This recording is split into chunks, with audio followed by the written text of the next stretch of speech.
Golf Destination is brought to you in part by Goslings of Bermuda, the taste of Bermuda. This week on Golf Destination, presented by Goslings of Bermuda, we take a look at a Massachusetts golf course that has historic ties with a certain club in Augusta, Georgia, and their world-famous tournament. We meet club benchmarking, an online company making golf courses more efficient. Plus, we take a look back at the Honda Classic in the Goslings Bear Trap, and we have Season 2 of Junior versus Senior from the PGA National Resort and Spa.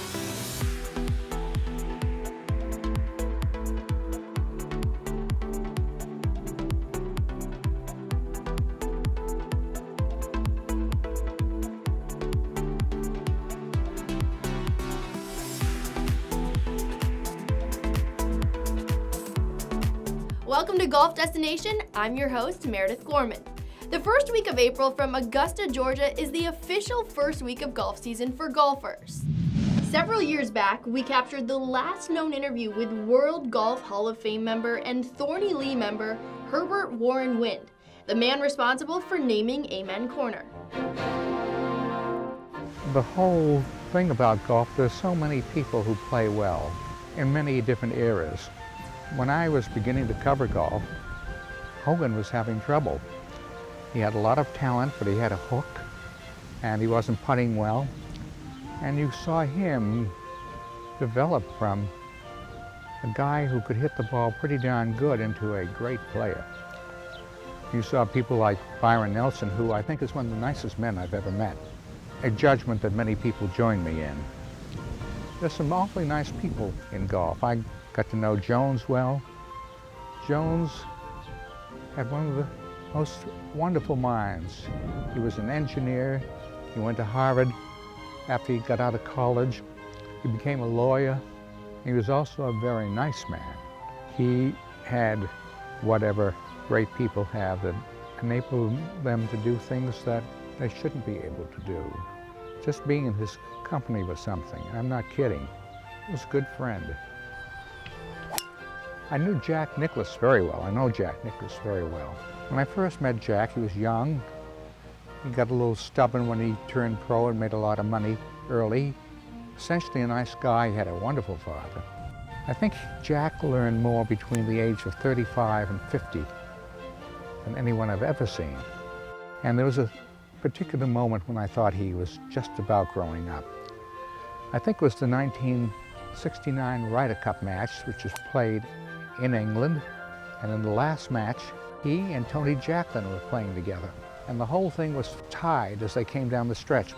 Jack had to play first, and he had to play a very tough breaking putt, and he managed to get it.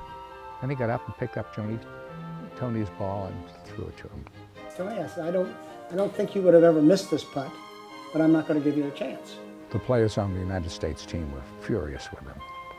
They said, why don't you give him a chance to miss it? He said, my God, this has been such a great match. It's not going to hurt if we tie this match. We'll go on from here. It was played, in my opinion, in the spirit of what the games are supposed to be.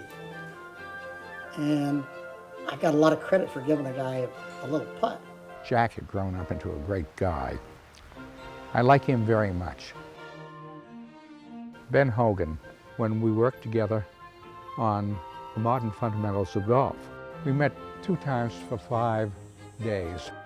And he began to work hard and to enjoy it because he felt something good was going to happen out of this. He was not like he was in the golf course. He could relax. He had a great listener, which of course is a great trait. After the first issue with him on the cover came out, and I said, anyone being interested in around there? He said, gee, I went up to the club this morning. Everyone had it down on the practice tee. I said, I got a great feeling out of that. Herbert Warren Wind was a legend in the game of golf. One of his dearest friends was also from Thorny Lee, Don Doyle. Don traveled with Herbert to over 48 Masters, and he talks about his relationship with golf's poet laureate. I went down with Donnie Doyle, who was a great friend of mine. He was a nice golfer. We drove down to Augusta. It took us 3 days then. It was something in those days. On the Thursday and Friday, There are only 1,500 people on the course. Pretty classy people on their way home from wintering in Florida. We began doing that every year. We went 50 in a row. 50 in a row? He only went 49. Jack Lane and I went to the last one together. Jones had a bungalow on the 10th, off the 10th tee. There were 3 or 4 bungalows, and they used to invite the writers over.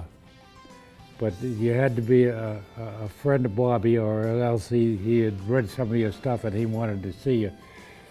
So Herb used to get to see him. They used to tell you when you could report, sort of.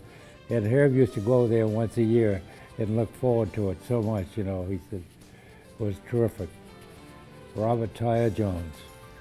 I used to go up to see him the morning before the Masters. More and more people would join us going up the hill to Bob Jones. He knew everyone's name of writers who he'd barely met. He was in terrible shape. He was in great form. He had whatever great people have that enabled them to do things that they shouldn't be able to do. Just being in his company was something. I'm not kidding. When you were finished there after staying 45 minutes or so, you would begin to walk back towards the clubhouse. You wouldn't say a word. You were just trying to adjust to being with Jones. And you'd walk maybe 200 yards without saying a word, and all of a sudden you stop and you both say, how does he do it? The impact on you is great. Nothing like that is, can't remember anything like that. He was a wonderful man. He wrote good letters. He was a good friend. Seeing Bobby Jones play. He played the first or second year I was there, and that's the only year he played. Just seeing him, I think, was quite a thing.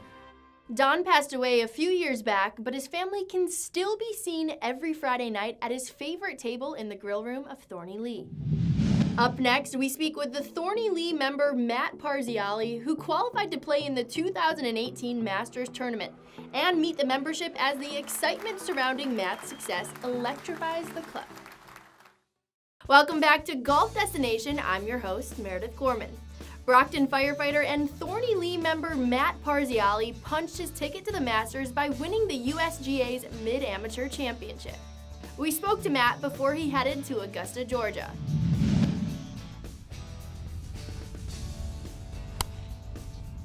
I really just enjoy playing competitively and preparing to compete, and it's all a process, and yeah, it's tough to do it, but that's the whole reason I put the work in. I'm just excited that I have the opportunity to compete, and I don't look at myself any differently, so I don't think anyone else should.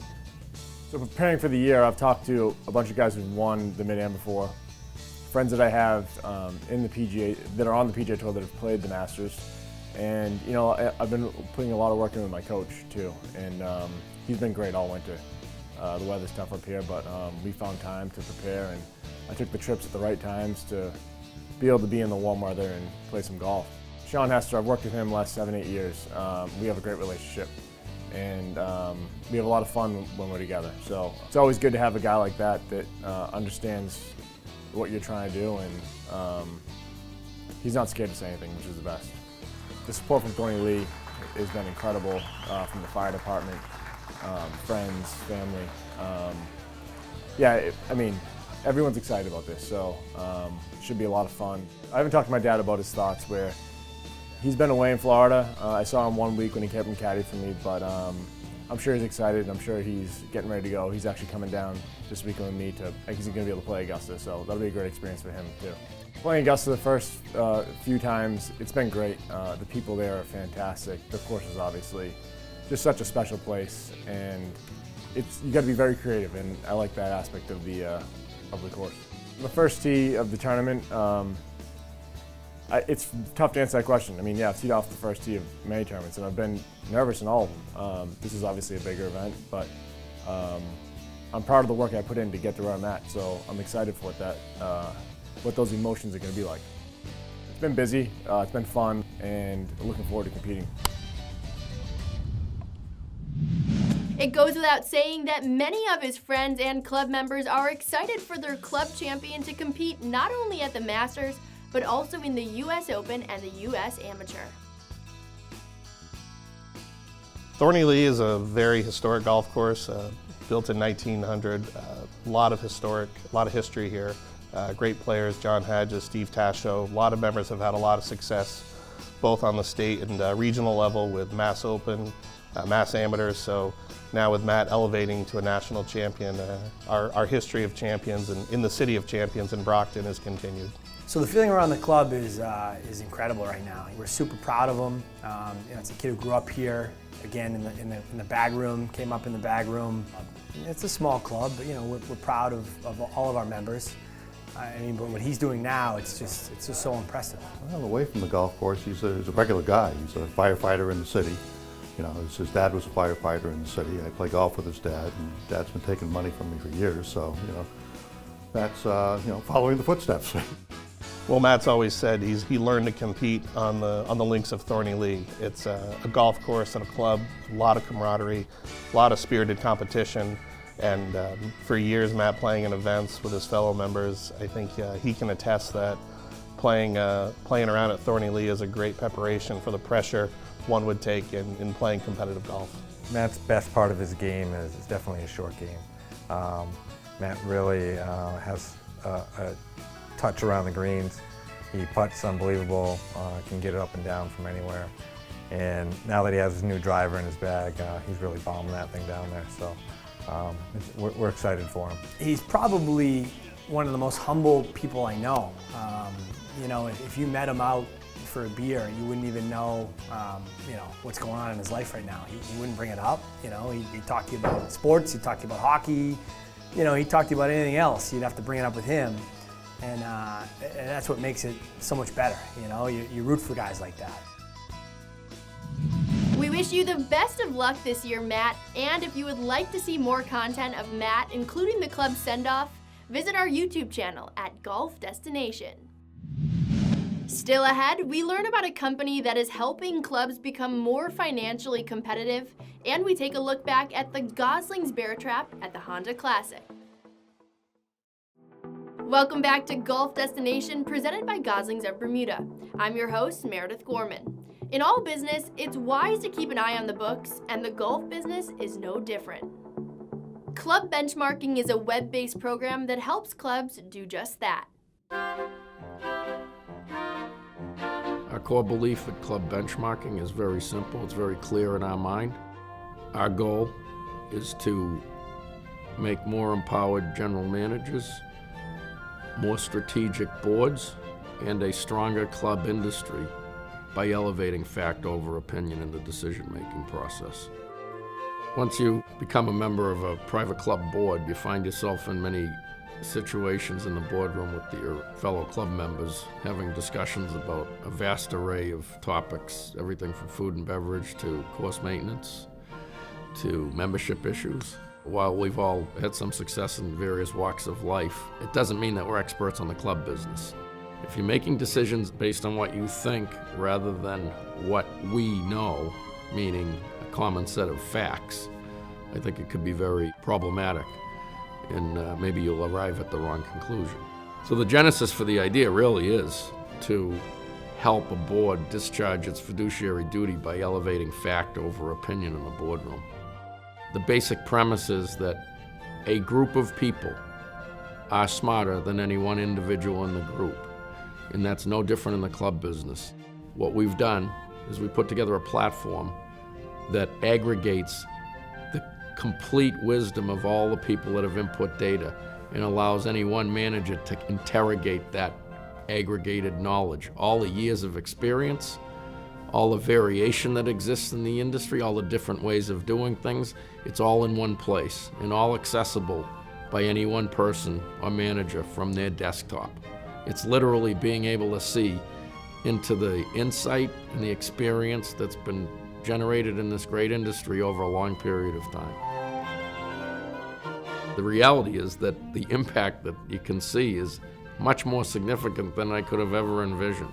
It's incredible how powerful it is for any one club to see their own operation through the lens of the wisdom of the crowd, meaning all the other clubs in the industry or all the other clubs in a relevant peer set. In an instant, you can actually see where you have opportunities and challenges that would be almost impossible to identify without a technology approach such as we've chosen. The ability to compare me against the crowd. Golf is fun, and it's never more fun than when you are at the Goslings Bear Trap during the Honda Classic. Hey everyone, I'm Julie Dawson for Gosling Sport. I'm hanging out at the Goslings Bear Trap for the Honda Classic. Great drinks, great food, fashion. Why have a Sunday fun day when you can party all weekend long with Goslings?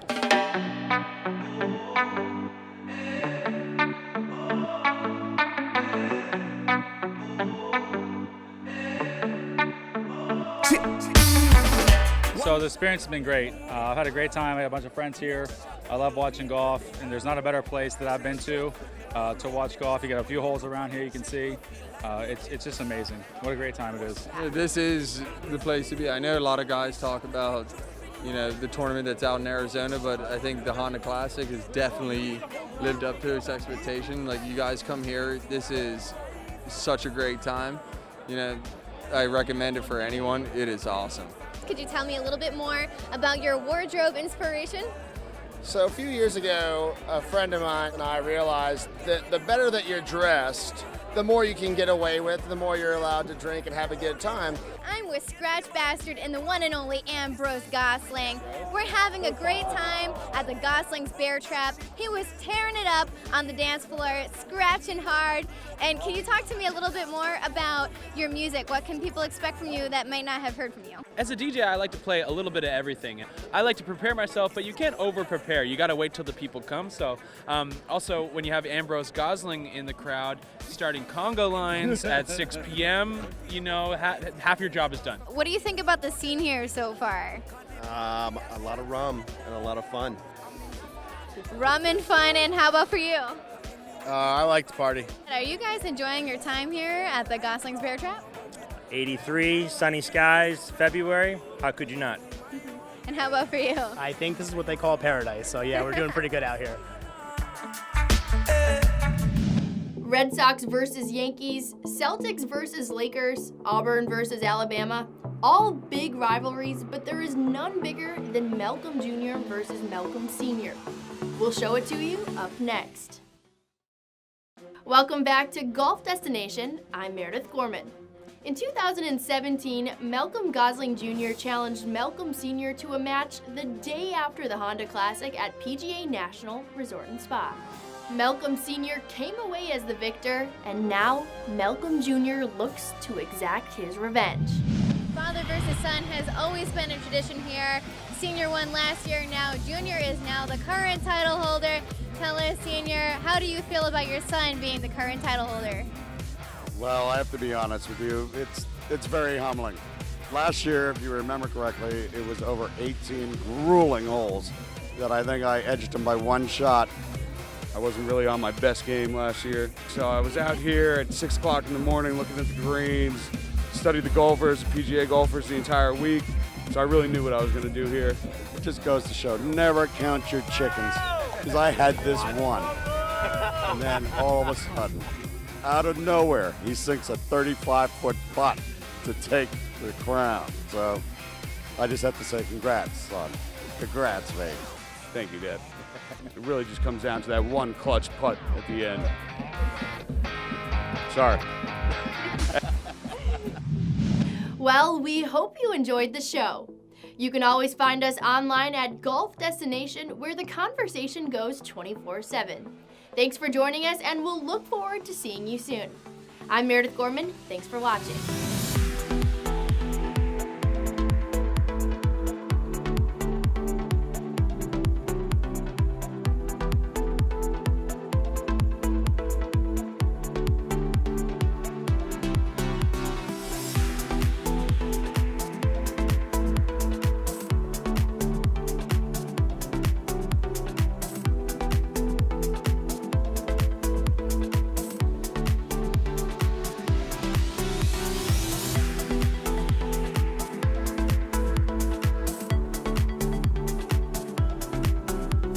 golf destination is brought to you in part by Goslings of Bermuda, the taste of Bermuda.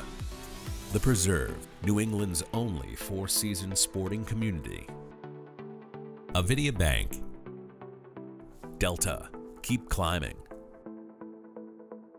Presented by Sociable, original social media programming.